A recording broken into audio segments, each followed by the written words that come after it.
विकास कामांसह सातत्याने धार्मिक कार्यक्रम आयोजित करून तरुण पिढी संस्कारित करण्याचे काम करणाऱ्या प्रभाग 9 मधील नगरसेवक दिनकर पाटील यांनी भागवत कथासाराचे आयोजन केले।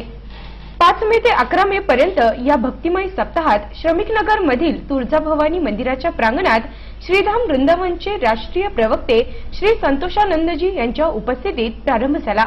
भागवत कथासाराची आरती करण्यात आली।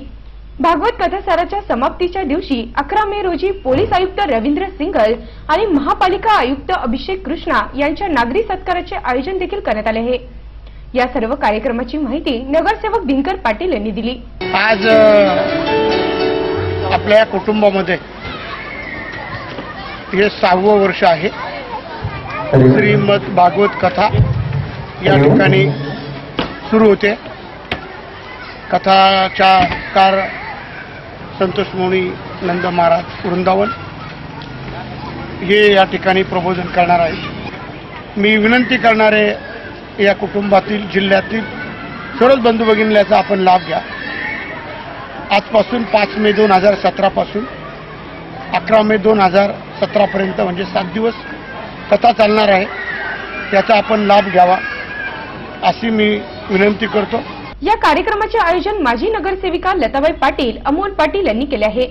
भागवत कथाकार संतोषानंदजी शास्त्री यांनी कार्यक्रमाच्या उत्कृष्ट आयोजनाबद्दल आयोजकांचे आभार मानले।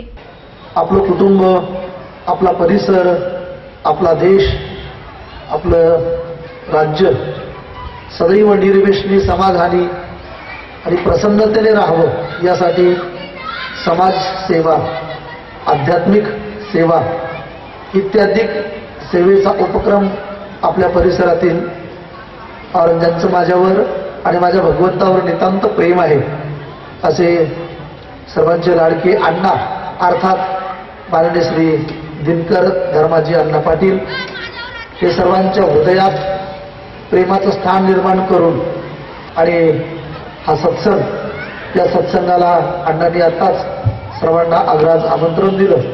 मी तुम्हाला या व्यासपीठावरून सांगेन, नक्कीच जीवन प्रसन्न करायचं असेल, मन स्वच्छ करायचं असेल तर तुम्ही या अध्यात्म सत्संगाचं आयोजन करा आणि या आयोजन केलेल्या सत्संगाचा आनंद घेण्यासाठी अधिकाधिक भाविक भक्तांनी उपस्थित राहावं अशी मी सर्वांना विनंती करतो।